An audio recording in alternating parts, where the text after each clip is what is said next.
Hey guys, Nick here again from Quick Tech, and today we're going to be unboxing another dehumidifier, and this is from the company TOSOT.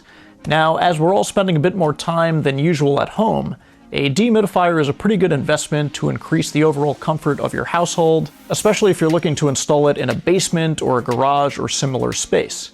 So let's unbox it, see what it's all about, and I'm hoping it's good, and I don't actually have to toss it.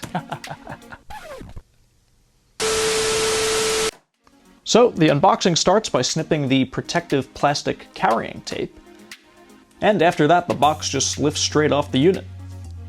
So let's see what we're dealing with here. The unit is white, it is Energy Star, and this is the 30 pint version. It comes in several different sizes. I'll have links to all of them down in the description.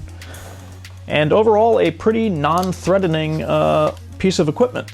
And right away, what I do like about it is that it does have those luggage-style wheels, so you can roll them around quite easily around your house if you want to locate it or relocate it. It shouldn't be too much of a hassle.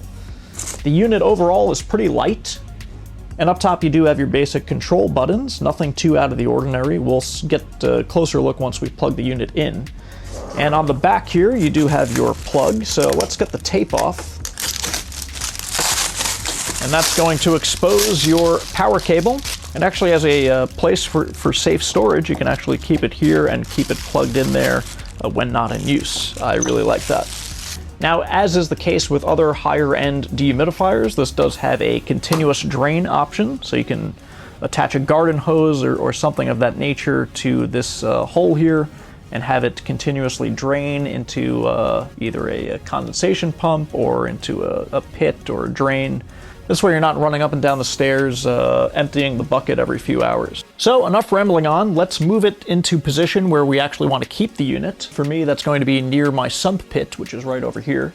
And we're going to test out a few things. First of all, how loud does the unit get?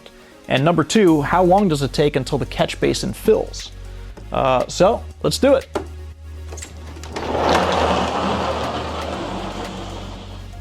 So, worrying about cable management a bit later, I've set up the unit where I want it to be, and what is behind door number one is my rotting sump pit. So this is where all the water in our French drains, it all should, gravity-based, end up here and then out into the sewer. Now, something that is related to moisture and is pretty gross is we actually do have some sort of a centipede problem. So these 1,000-leg mofos are crawling, especially around at night. We put glue traps around, but it's really the only way to get rid of them is to decrease moisture. So let's turn this thing on. Okay, so powering the unit on the first time, let's see what we're greeted with. So you're greeted with the current humidity level. And I believe with these plus and minus buttons, you can decrease and increase by 5% increments. Yeah.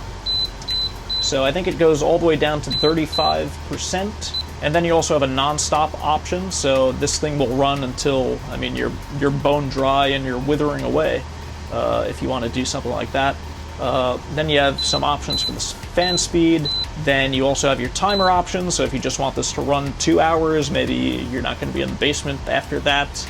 That's pretty cool as well. Then also you do have a filter button, which I believe after 250 continuous hours, this light will come up to remind you to change the filter.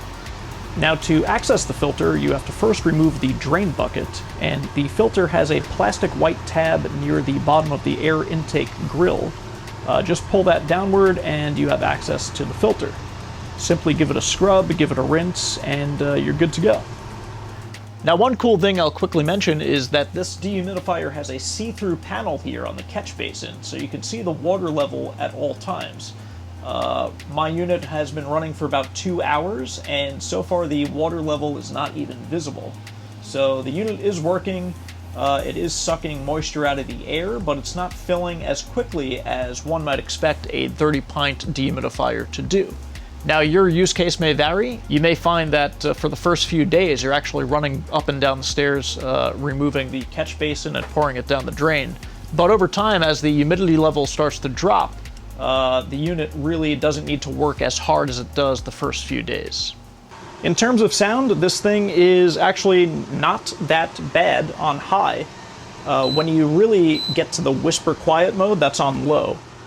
And that's actually lower than my air conditioning unit. Okay, so we're going to check on the unit overnight and see if we need to dump out the tank, if it's still running, if the thing is working. I have it set currently on medium and for a humidity level of 45. It keeps turning on and off because, as you may have seen in the previous video, I do have a 70 pint dehumidifier on the complete opposite side of the room. So that has helped a lot of bringing the moisture levels down. But for a basement this size, having two dehumidifiers running at the same time is certainly a plus, and we'll hopefully get rid of some of the centipedes that seem to start creeping around after the night falls. So we'll check. So we'll check back in the morning and wrap this video up. Hey guys, so it's the next day and the humidifier is full. You can see from the catch basin that the water level is pretty high. And it did set off a few quick, loud beeps to let me know that it was full. This was running completely overnight and was also running till about 2 p.m. Today. And now the humidity level has ballooned to 60. So to remove the catch basin, like most dehumidifiers, you just kind of pull out the tray. And this one does have a fancy handle, so you don't have to worry about it spilling all over the place on your way to the sink. So that's pretty cool. And let me just dump this in the sink here down in the basement, and we'll pop it back in and let it run for a few more hours. So all in all, I'm quite happy with this unit. Now, what sets it apart from other competitors in this price range, even some of the more name brand dehumidifiers you might see? Well, surprisingly, it's the noise level.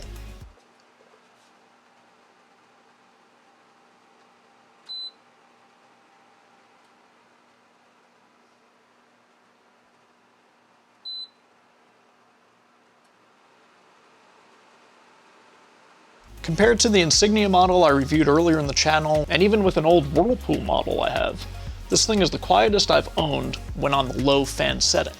On medium, it's about as loud as my AC unit down in the basement, and on high, it's right on par with the Insignia's low level.